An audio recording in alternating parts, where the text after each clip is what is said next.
So, welcome to my channel Shanu Explain. ইমাম সাহেব যদি শওকত মোল্লাকে সমর্থন করেন তার পিছনে নামাজ হবে না, এই বিষয়ে কি বলবেন? ওটা উনি ভুল করেছে। উনি তো আর মুফতি সাহেব নন। কোনো মানুষকে জাহান্নামে ঠুকুর বলা ঠিক নয়। জাহান্নামে ঠুকুর কেসে আল্লাহ জানে, আল্লাহ ঠিক করে রেখেছেন। আজ অনেক উলামা ভাইরা, তাদেরকে উলামা বলছে এই জন্য কেন, উলামার ইউনিফর্মে তারা, উলামার নামে তারা, উলামার দাবিতে তারা, কিন্তু রাসূলুল্লাহর হাদিস অনুযায়ী তারা উলামা নয়। তারা উলামার লেবাসে, উলামার সুরাতে তারা হলো মুনাফিক। আল্লাহ নবী যাদের সম্বন্ধে বলেছে, আসমানের নিচে জমিনের উপরে সব থেকে নিকৃষ্ট হবে আখিরি জামানায় একদল উলামার দাবিদাররা। তারা তাগুতি শক্তির দলদাস হবে, দুনিয়ার অর্থ তাগুতি শক্তির জন্য তারা দালালি করবে। তাগুতি শক্তি কাকে বলা হয়? যারা ক্ষমতার জোরে নিজে তো কুফরি করেছে, ওই কুফরিকে সমাজের বুকে প্রতিষ্ঠিত করার জন্য চেষ্টা করে। যেমন আমরা সবাই জানি, দেশ সবার, এদেশে ধর্ম সবাই স্বাধীনভাবে পালন করতে পারবে, কিন্তু বারবার আমাদের উপরে আঘাত দেওয়া হচ্ছে, আমাদের হয়ে কেউ বলার নাই। দ্বিতীয় নম্বর কথা, পিছিয়ে পড়া সংখ্যালঘু যত সম্প্রদায়ের মানুষ আছেন, ডক্টর বাবা সাহেব আম্বেদকরের সংবিধান অনুযায়ী নিজেদের পায়ে নিজেরা দাঁড়ান। ইন্ডিয়ান সেকুলার ফ্রন্ট আপনাদের সবাইকে জায়গা দিচ্ছে, এটা একটা স্টেজ। আপনারা আসুন, নিজের জন্য, নিজের অধিকারের জন্য, নিজের জায়গা, নিজের ভাগিদারি লিবার জন্য আসুন। পাশাপাশি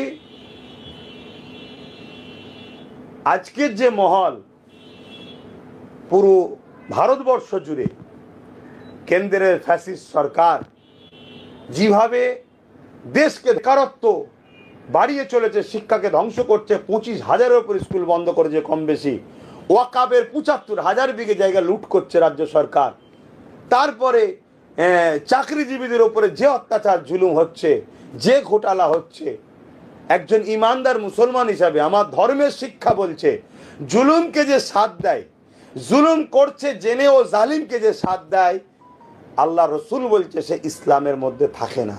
তাই ইসলাম ধর্মের মানুষকে বলবো, রাজনীতি করছেন করুন, ব্যবসা করছেন করুন, যে ব্যবসা, যে রাজনীতি, যে মিল বন্ধনে আপনি ধর্ম থেকে বেরিয়ে যাবেন, ওখান থেকে আপনি ফিরে আসুন। বর্তমান কেন্দ্র সরকারের জুলুম এবং বাংলার রাজ্য সরকারের জুলুম আমাদের কাছে জানা নয় এমন কেউ নেই। এরপরেও যদি আপনি রসুলের উম্মত হন, আখিরাতকে বিশ্বাস করেন, ভয় করেন, এই জালিমকে কখনো সাপোর্ট করে জুলুমের পক্ষে দাঁড়িয়ে এই ইসলামের পক্ষে থাকতে পারেন না। এটা রাসূলের হাদিস। ডাক্তার জাকির নায়েক নাম শুনেছেন? নাম শুনেছেন। আমি কালকে রাত্রের একটা বক্তব্য শুনলাম ওনার, শুনে আমি আল্লাহর কসম, এটা গোপন কথা বলতে নেই তবুও বললাম, মিনিমাম আধ ঘন্টা আমার চোখ দিয়ে পানি পড়েছে। আধ ঘন্টা বহরমপুরে শুয়ে শুয়ে, মানে এমনিতে পানি চলে আসছে চোখে। একজন জিজ্ঞাসা করছেন ওনাকে যে আপনি এইখানে এলেন কি করে, এত দূর পর্যন্ত পৌঁছালেন কি করে ছোটবেলা থেকে? তা উনি তখন বলতে বলতে নিজেও তিনি কাঁদছেন। তিনি বলছেন যে আমি, আমার আব্বার 4 বেটা বেটি, 3 বোন, ওনারা 2 ভাই। ডাক্তার জাকির নায়েক, ছোটবেলা থেকে ডাক্তার জাকির নায়েক ছিলেন তোতলা। উনি এইভাবে দেখাচ্ছেন, কেউ যদি আমাকে জিজ্ঞাসা করতো তোমার নাম কি, বলছে জাকির, একদম এইভাবে উনি বলছেন। এইভাবে আমি বলতাম।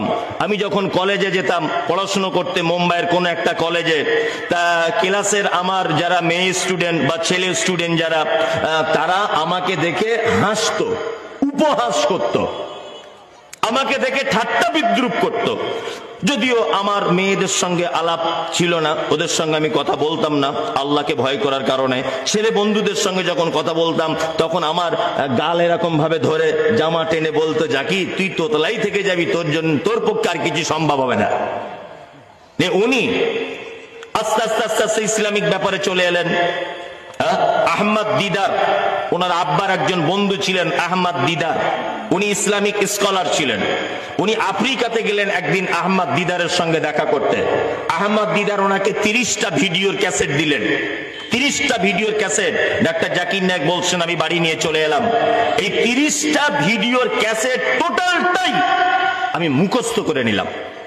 নিয়ে আমার মনে ইসলামিক ব্যাপারে চিন্তা ভাবনা শুরু হলো। আমি আস্তে আস্তে আস্তে আস্তে করে কোরআন তেলাওয়াত করতে শুরু করলাম। কোরআন তেলাওয়াত করলাম।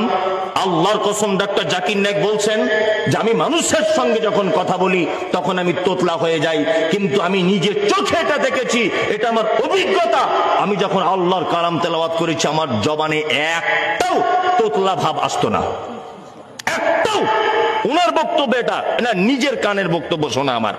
উনি আবার বলছেন যে আমি যখন এমনি কথা বলতাম তখন আমার ঠোঁট আমার জবানে তোতলা ভাব থাকতো, কিন্তু আমি যখন দাওয়ার কাজ করতাম, মানুষকে যখন আল্লাহর দিকে দাওয়াত দিতে যেতাম, স্কুলে বন্ধু বান্ধবদের সঙ্গে যখন আল্লাহর পরিচয় ঘটাতাম, তার যখন নবী সম্পর্কে ধারণা করতাম, ধারণা তার মনে ঢোকাতাম, আমি যখন ইসলাম এবং অইসলামিক বইপত্র পড়ে তাদেরকে শোনাতাম, আমার মনে কখনো আমার জবানের জড়তা আসতো না।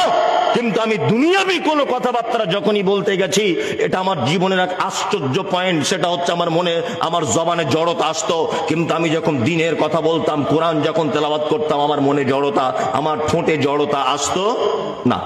আল্লাহু আকবার। আমি বুঝতে পেরেছি যে কোরআন তেলাওয়াত করার মাধ্যমে পৃথিবীর সব কিছু সম্ভব। এর থেকে যদি আপনি দূরে থাকেন তাহলে সব হাতছাড়া হয়ে যাবে, বরবাদ হয়ে যাবে। বস, তো ভিডিওটা তো অবশ্যই দেখলেন এ টু জেড লাস্ট পর্যন্ত।